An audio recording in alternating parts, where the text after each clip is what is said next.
Welcome to the Yale Opportunity Demand Action Show. I'm your reporter, Aundra Davis. Let's get right into it. Everybody know in this world that black people have had a curse on them. You know, it hasn't been known for a long time, but over time I've been able to figure it out. We've had a curse put on us. It's the only way that we could be in the shape that we are in today, all across the world. But the best thing about a curse is it can be broken.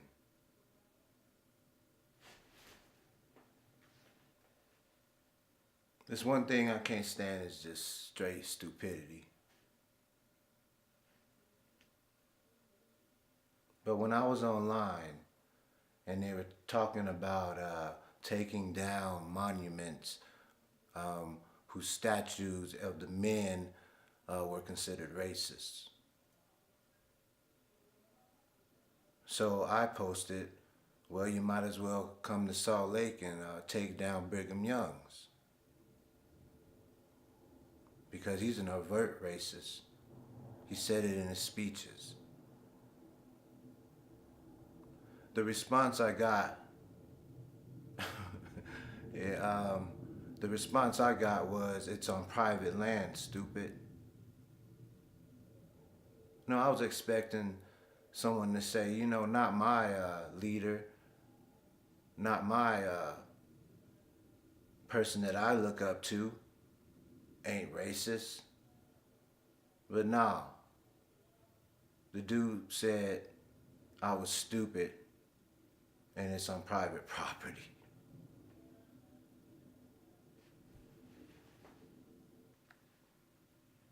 I was watching a nature show and there was these pigeons who had to, no, penguins. There was penguins who had to leave their babies and go to hunt, and they had to go into deep water. But before they can get into deep water, there are these tiger seals that are waiting on them so they could feed. Every day they have to do this, risk their lives just to get to deep water to eat. So once they get to deep water and they get their food, now they have to come back. And the tiger seals know they have to come back. So they wait right there. Some of them get eaten. But that's not my point. My point is, that's how I feel when I drive. I feel like I'm running a gauntlet.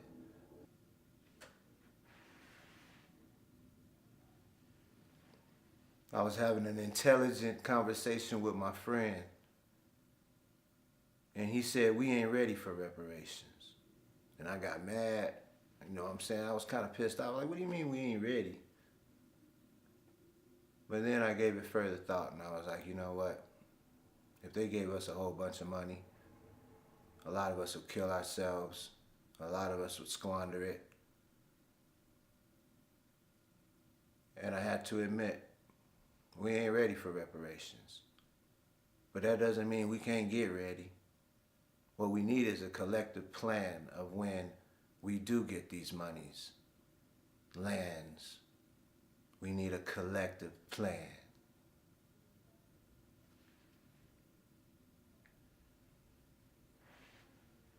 Loyalty. I was in Chicago about 15 years ago. I was new to the block. I was visiting home. I ain't been home in years. I was pledging Omega Psi Phi. My grandma passed away, so they could go ahead and go home. I go home, and within 24 hours of me hitting the neighborhood, I was arrested. Just waiting for my friend to come out their house, because people can't have their friends up in the house. You gotta wait outside by the fence. So that's what all the homies did, and waited on our homie to come back out. Before he can come back out, detectives and unmarked vehicles come and snatch me up. because I was a new face.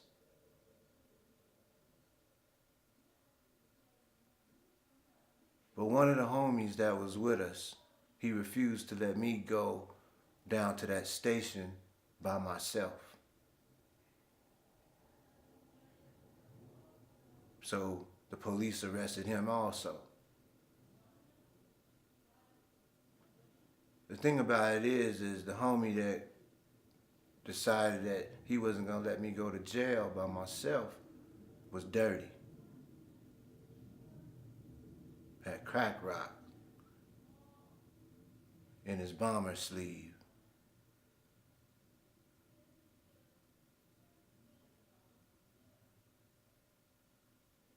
Loyalty.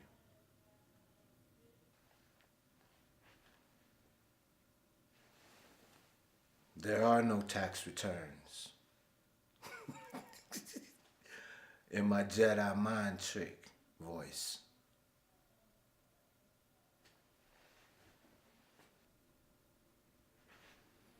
I'm finna give y'all a financial tip. Give y'all some game real quick. If your credit score is real low,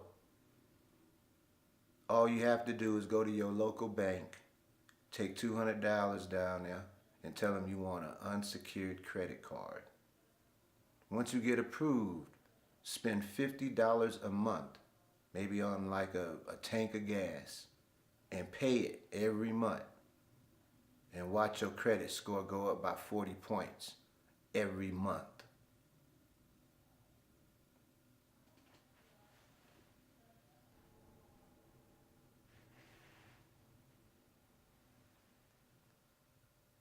I noticed that the Muslim community that never get any good publicity.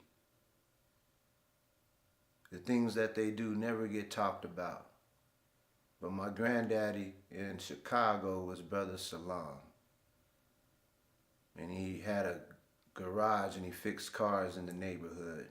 But right next to his house was a Christian church. And I was just young. I was like 9 years old. And it was late at night, like about 9 o'clock. And everybody from the hood started gathering on the porch of this church, drinking and smoking. My granddaddy came outside and said, "Get off that porch of their church." They just laughing, ignoring Brother Salam. My granddaddy went back up in the house and came out with one of them Clint Eastwood pistols and cocked it. And all he had to say was, "I said," and everybody scattered like roaches. My granddaddy, Brother Salam, West Side Chicago, rest in peace.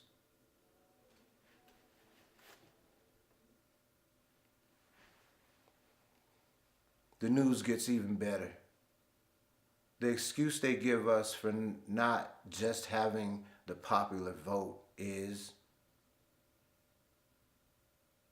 that the states won't have any power because some states have more people than other states. Well, you know what I say to that? Fuck that. You count the American people wherever the hell we are. Popular vote only.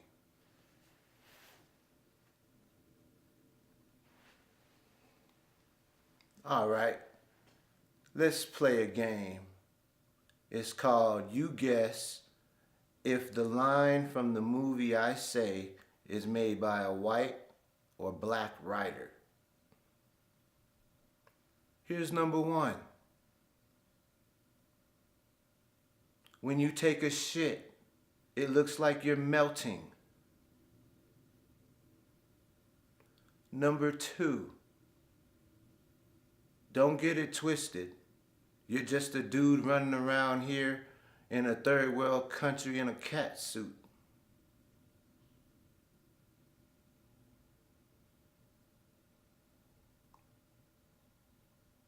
Guess what color the writer was on those two. lines from a major movie.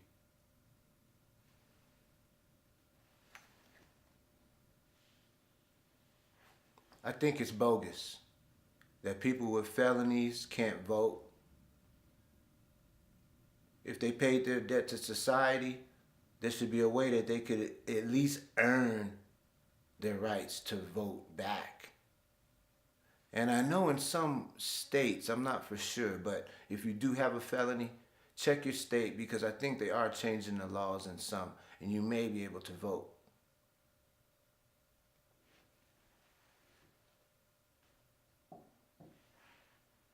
I was talking to my 12-year-old daughter, and she said something so profound that I had to share it with you. She was inside painting, and I said, why don't you go outside more and play with other kids? Mind you, we're the minority and we're in a predominantly white community. Her response to me blew my mind. It was, people disappoint me. And she continued to paint. And I left the room.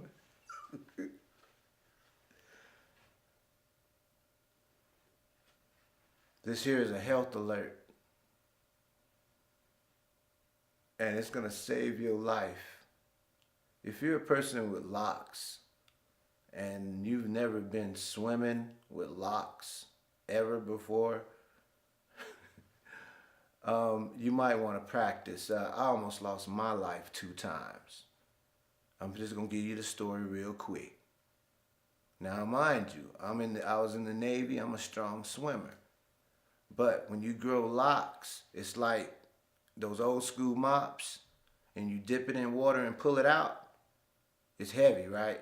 So you got to learn to swim with that amount of weight. And if you to swim with that weight on your head, you're gonna die. All right, it was a club night. It was about 1 in the morning in Oregon, about 20 years ago, and we decided after the club we'd go to the black sand beach. You know, there was pretty girls, so I was trying to, show out or whatever, and one of the girls swam out in the beach. So I went out there and swam out there. And that water just started soaking into my locks. And I started to sink. But thank God that I am a strong swimmer. I was able to make it back to the beach. The second time was at Raging Waters, and a little kid stuck his hand in the water while I was down under, and he saved my life. Watch out for these dreads. They do hold water. Why on a job resume they got African American, Native American, Pacific Islander American, Asian American, and then they just got white? Shouldn't they have Australian American, European American, German American, French American? I could go on and on.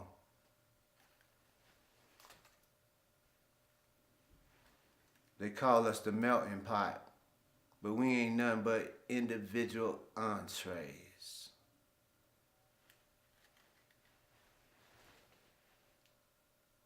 The doctor didn't slap 45 on the ass when he was born. He waved a check in front of his nose. When a woman go into labor,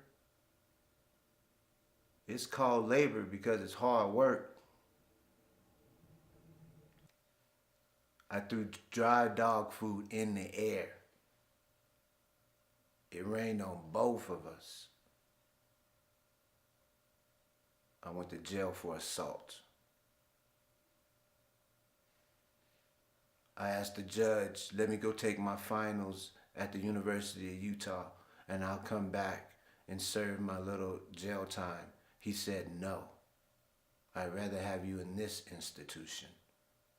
Thing is, it was a black judge. Why would God put us on the endangered species right away by making only 2 of us, Adam and Eve?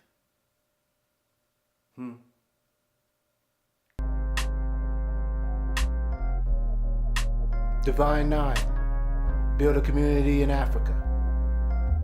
I'm Aundra Davis reporting, and I'm gone.